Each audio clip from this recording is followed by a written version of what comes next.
इस सब के बीच एक जो चीज किसी को दिख नहीं रहा है वो मुझे दिखता है, बार बार दिख रहा है। लालू यादव ने 2017 में कहा था जी कि कन्हैया और तेजस्वी बिहार का भविष्य। एक और बात है, देखिए कांग्रेस भी कन्हैया कुमार से परहेज करती थी जी। एक वक्त था जब बिहार में, मुझे याद है, महागठबंधन था, तो कन्हैया कुमार सदाकत आश्रम में आए थे जी। चंद सेकंडों में सदाकत आश्रम में जल्दी से अशोक चौधरी ने रफा दफा कर दिया उस मामले को। राजनीति संभावनाओं का खेल है। और कल तक तो कन्हैया कुमार के बारे में आपको पता ही होगा कि लेफ्ट छोड़ के कहीं जा नहीं रहते हैं, कहीं जा नहीं रहे। आज कांग्रेस में जाने की एंट्री की घोषणा भी लगभग हो गई एक तरह से जी। तो मान के चलिए कि कांग्रेस बिहार में मजबूत हो या ना हो, तेजस्वी यादव को कमजोर तो जरूर कन्हैया के आने से कमजोरी मिलेगी। अब नीतीश कुमार यही परिस्थिति जब चिराग पासवान जी को लेकर के कहा जाए, आपको याद भी होगा ये बात कि इस चैनल पे पहला पंचनामा जो हमने किया था, क्या किया था जी, चिराग वर्सेस तेजस्वी वर्सेस कन्हैया। तब तो चर्चा नहीं थी कि 28 तारीख को ज्वाइन करने जा रहे हैं। अब आपको अंदाजा लगे, आपको कड़वा लगे, आपको मीठा लगे, आपको देखिए मैं स्पष्ट बता दूं, हम आईना है। हाँ, पंचनामा एक आईना है। आप किसी भी पार्टी के समर्थक हो, आप किसी भी विचारधारा के पोषक हो, आप हमें देखिएगा, तस्वीर वही दिखेगी आपको जो आप सामने लेकर आए हैं। तो कड़वी लग रही है तो आप कड़वे हैं, मीठा लग रहा है तो आप मीठे हैं। और अगर इन परिस्थितियों को देखकर, इन संभावना को देखकर आपको लगता है कि ये जो बातें हम कर रहे हैं ये बस बेसलेस हैं या इन बातों का कोई औचित्य नहीं बनता है, तो माफ़ कीजिएगा, आप पंचनामा के पुराने दर्शक नहीं हैं।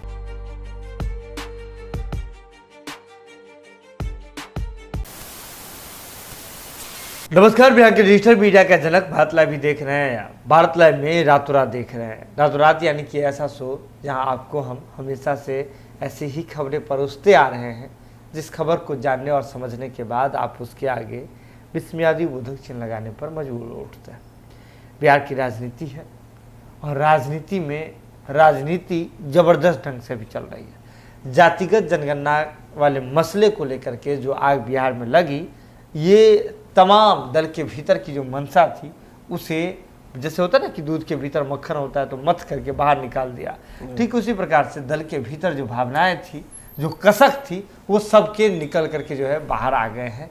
सबका कशक बाहर में तैरता हुआ दिख रहा है, चाहे वो मुकेश सहनी जी का हो, जीतन राम मांझी जी का हो, बिहार के मुख्यमंत्री नीतीश कुमार जी का हो, तेजस्वी यादव जी का हो, लालू प्रसाद यादव जी का हो। सबकी अपनी राजनीतिक महत्वाकांक्षा झलक करके सामने आ रही है। और ये भी सामने आ रही है कि भाजपा इस पूरे प्रकरण पर क्यों डर रही है, क्यों बैकफुट पर जा रही है। लेकिन अब आपको बताते हैं कि नीतीश कुमार जी के लिए लालू प्रसाद यादव जी ने एक बड़ा प्लान रचा था, ऐसा जिसमें चित भी उनका, पट भी उनका। लेकिन अब कन्हैया कुमार तेजस्वी यादव के लिए एक बड़ी मुश्किल बन करके सामने आ रहे हैं। लेकिन लालू प्रसाद यादव जी की इसमें भी भविष्यवाणी जो है सत्य हो गई है, 100% सत्य हो गई है। अब इस बात से किसको डरने की जरूरत है?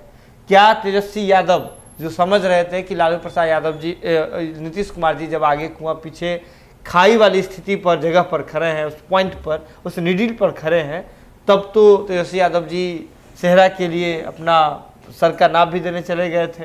तो ऐसे में क्या कन्हैया कुमार उनकी रणनीति पर भारी पड़ रहे हैं? क्या बिहार में कन्हैया कुमार अपना वैसा वजूद स्थापित कर पाएंगे? क्या अगर वजूद स्थापित भी नहीं कर पाए तब भी वर्तमान में जो प्लान था लालू प्रसाद यादव जी का, जो बड़ा एक राजनीतिक जो प्लान बना करके, चक्रव्यूह बना करके आए थे, उससे एक बड़ा झटका लगेगा? तमाम सवालों के जवाब के लिए सीधे चलते हैं पंचनामा वाले डॉक्टर साहब, जो कि गेस्ट फैकल्टी के रूप में रातों रात में आए हैं, तो उन्हीं के पास चलते हैं। तो क्या लालू प्रसाद यादव जी के इस प्लान को एक बड़ा झटका लगेगा? देखिए, लालू यादव के प्लान को झटका लगने कि तेजस्वी की उम्मीदों को, उनके सपनों को तो झटका लग सकता है जी। कांग्रेस अब तक बिहार में ये स्पष्ट नहीं कर पाई कि उसके नेतृत्वकर्ता कौन होंगे और वो कितने दिनों तक पार्टी को संभाल पाएंगे। चूँकि कैडर बेस्ड पार्टी है और कहीं ना कहीं आला कमान बहुत निर्णायक होता है इसमें, तो आला कमान के निर्णय की वजह से कांग्रेस बिहार में कभी स्थापित नहीं हो पाई जी। महबूब अली कैसर रहे हों, चंदन बागची रहे हों, अशोक चौधरी रहे हों, या उनके बाद कौकब कादरी आए, फिर मदन मोहन झा को हमने देखा, इनका कार्यकाल समाप्त हो गया अब जी। तो एक राउंड रॉबिन चल रहा है, कुर्सी बदलती गई, आदमी बदलता गया, लेकिन रिजल्ट्स नहीं आए। अगर आप सोचते हैं कि अशोक चौधरी रिजल्ट लेकर आए थे, तो अशोक चौधरी का भी शायद लगता है कल ही उन्होंने कांग्रेस छोड़ा था। उसी के आसपास था। तो और उस स्थिति को जो अगर अब जाके देखते हैं, तो अशोक चौधरी ने कांग्रेस को जिंदा नहीं किया था, बल्कि उस स्थिति में पहुंचा दिया था जहां से कांग्रेस को कुछ तत्कालिक फायदा हो जाए। जी। मतलब मृत व्यक्ति को कोरामिन का इंजेक्शन देके कुछ देर के लिए जिंदा करके कोशिश की जाती है कि रिवाइव कर ले, लेकिन अगर उसमें उसके वाइटल्स ने जवाब दे दिया तो आप बचा नहीं सकते। बिल्कुल। कांग्रेस बिहार में उसी वाइटलिटी से जूझ रही है जी। और बिहार में कांग्रेस को संपूर्ण नक्शिख तक बदलना होगा। और मैंने आपको पहले बताया था कि ये जो खबर आज चल रही है सब जगह, कन्हैया कुमार कांग्रेस ज्वाइन करेंगे, तो हमने बहुत पहले बता दिया था, लगभग 8-9 महीने हो गए। बिल्कुल। तभी हमने ये बताया था कि बिहार में कहीं ना कहीं ऑफर किया गया था, जो कमान है वो प्रशांत किशोर को। प्रशांत किशोर ने उस वक्त ही कांग्रेस को बोल दिया कि मैं तो हूँ ही साथ, भाजपा के खिलाफ और रणनीति के साथ दूंगा मैं, बिहार में मुझे पॉलिटिकल इंटरेस्ट भी है, लेकिन कांग्रेस की कमान थामने का मेरे पास वक्त नहीं है। आपको ऐसे व्यक्ति चाहिए जो कि फुल टाइम कांग्रेसी बन के काम करे और इसके बाद समय हो, आने वाले 20 साल तक कांग्रेस राजनीति करे, मतलब युवा हो। और इसी प्लान ऑफ एक्शन का एक हिस्सा है कन्हैया कुमार इस तरफ लाना। कन्हैया कुमार के साथ जो हुआ, यहाँ जो प्रदेश कार्यालय है उसमें इंदु भूषण जी जो वहाँ के केयर टेकर हैं, उनके साथ जो हाथापाई इनके लोगों की हुई, निंदा प्रस्ताव हैदराबाद में लाया गया, जिसके बाद कन्हैया ने मुड़कर दोबारा देखा नहीं, वाम दलों की तरफ देखा नहीं है। एक और बात है, देखिए कांग्रेस भी कन्हैया कुमार से परहेज करती थी। एक वक्त था जब बिहार में, मुझे याद है महागठबंधन था, तो कन्हैया कुमार सदाकत आश्रम में आए थे। चंद सेकंडों में सदाकत आश्रम में जल्दी से अशोक चौधरी ने रफा दफा कर दिया उस मामले को। फिर वो गए लालू यादव के पास, लालू यादव से अच्छी खासी मुलाकात हुई, तस्वीरें वायरल हुई। फिर वो गए नीतीश कुमार के पास, नीतीश कुमार से मुलाकातें हुई, तस्वीरें वायरल हुई। लेकिन नीतीश कुमार भी बैकफुट पे चले गए थे जब कन्हैया कुमार पर देशद्रोह का आरोप लगा और कोर्ट में उसे मूव किया गया। लेकिन आज कन्हैया कुमार इसमें पूरी तरह से बरी हो चुके हैं। बिल्कुल। कन्हैया कुमार के ऊपर जो आरोप लगे थे वो साबित नहीं हो पाए हैं। और देशद्रोह सेडिशन जैसा बड़ा चार्ज होता है, कोई पॉलिटिकल पार्टी से जुड़ना नहीं चाहेगी। तेजस्वी यादव भी कन्हैया कुमार के बेगूसराय वाले चुनाव में मदद करने नहीं गए थे, उल्टा तनवीर हसन उतार दिया था उनके खिलाफ। क्यों उतारा था? क्योंकि वो नहीं चाहते थे कि देशद्रोही के साथ खड़े दिखे, तथा कथित देशद्रोही। बिल्कुल। अब कन्हैया कुमार उस पाप से मुक्त हो चुके हैं जो उन्होंने किया ही नहीं था। अब कांग्रेस सट सकती है, फ्यूचर है, मोदी विरोध का एक बड़ा चेहरा है, राष्ट्रीय स्तर पर उनकी पहुंच है। और एक युवा गिरिराज सिंह के फेफड़ी पड़वा दिया था बेगूसराय के चुनाव में। चुनाव हार जरूर गए कन्हैया, लेकिन इतना उन्हें रियलाइज हो गया कि उस तरह के बड़े पहाड़ को भी वो तोड़ सकते हैं। देखिए, इस दौरान कन्हैया कुमार को 2 चीज़ें और समझ में आई। बिहार में जरूर कह सकते हैं ये बात आप कि लेफ्ट पार्टियां उभर गई हैं, लेकिन इतना ही उभरी इतना कि 2015 में कांग्रेस उभरी थी। वही कोरामीन वाला हाल है। अपना वोट बैंक कहाँ है, अपने लोग कहाँ हैं, कन्हैया भी बात जानते हैं। अगर बेगूसराय में कन्हैया कुमार अच्छे जानते कि अगर महागठबंधन के प्रत्याशी होते तो वो जीत गए होते। आज सांसद होते हैं और संसदीय राजनीति में आज काफ़ी ऊंचे मुकाम पर होते हैं। और ये बार बार उनको मौका नहीं मिलने जा रहा है, ये भी अच्छा जानते हैं वो। तो अब एक ट्राइड एंड टेस्टेड पार्टी के साथ उतरेंगे। पिछली बार कैडर के साथ उतरे थे, पूरी दुनिया से लोग आए थे, बड़े बड़े फिल्म स्टार आए थे, क्या उसका रिजल्ट हुआ? चुनाव तो नहीं जीते ना। अब कांग्रेस की कमान थाम के अपनी राजनीति और कांग्रेस की राजनीति दोनों को बढ़ाएंगे और मोदी विरोध का बड़ा चेहरा बनेंगे। और एक और बात बता दूं आपको, बिहार में तेजस्वी यादव के साथ सबसे बड़ा समस्या 2 है।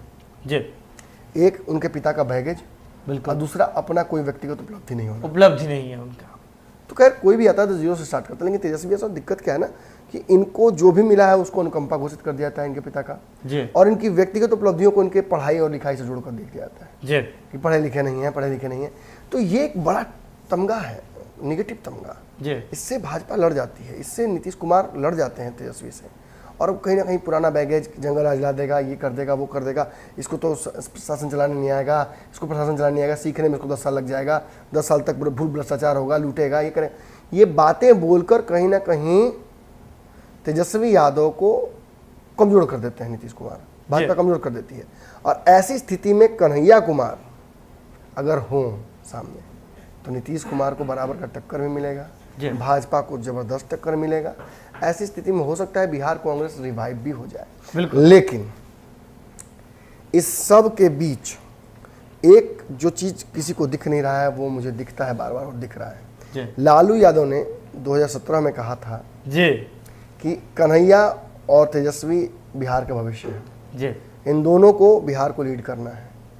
लेकिन तब तक ये बात सबको समझ में आ गई, कम खासतौर पर तेजस्वी यादव के आसपास के लोगों को, कि तेजस्वी अभी उस तरह की परिपक्व राजनीति के हिस्सा नहीं बन चुके हैं जी। जितना परिपक्वता कन्हैया कन्हैया बन में चुके दिखता हैं। है, जी। जितना कन्हैया दिखा चुके हैं और जिस पॉपुलैरिटी को कन्हैया गेन कर चुके हैं। ग्लोबली इंजॉय करते हैं, वो तेजस्वी को एक्सेप्टेंस नहीं मिला है। जी और इस वजह से तेजस्वी यादव को समय दिया गया और कन्हैया को दूर रखा गया तेजस्वी से। जी एक मंच पर आने नहीं दिया गया। एक मंच पर आएंगे तभी तो कंपेयर करोगे ना। बिल्कुल बिल्कुल। और यहाँ तक कि महागठबंधन में आपको याद होगा, कन्हैया को सांकेतिक सपोर्ट सभी कर रहे थे, जी लेकिन प्रत्याशी भी उनके खिलाफ उतारा गया। जी तो ये साबित करता है कि कन्हैया कुमार से तेजस्वी यादव को डर है या उनके आसपास के लोगों को डर है। बिल्कुल। ये डर होना भी चाहिए।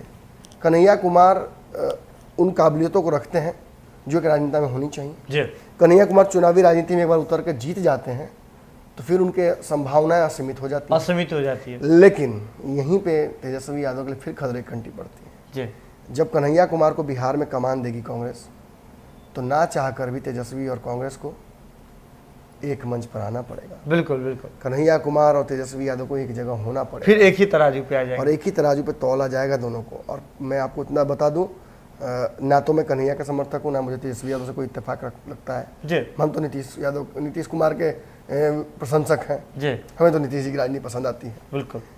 तो एक तटस्थ पत्रकार के तौर पर मैं बता दूं आपको कि मुझे लगता है कि एनी डे कन्हैया कुमार को बिहार के लोग ज़्यादा एक्सेप्ट करेंगे तेजस्वी यादव से। जी ये बात बोल रहा हूँ तो बहुत गंभीरता से बोल रहा हूँ। मुझे पता है इसके कॉन्सिक्वेंसेस क्या होंगे। जी मुझे पता है कि इससे दर्शकों को किन भावनाओं को ठेस पहुंचेगा। जी लेकिन मैं आपको बात स्पष्ट बता दूं, बिहार में हर समाज के लोग पढ़े लिखे हैं, हर समाज के लोग पढ़ने लिखने की तरफ बढ़ रहे हैं और सभी को रोजगार चाहिए। जी रोजगार की बातें वही कर सकता है जो रोजगार समझता हो। जी तेजस्वी यादव रोजगार की बात करते हैं, लेकिन जब बड़ा प्लान पूछा जाता है तो किसी के पास कोई प्लान नहीं दिखता है। जी बिल्कुल।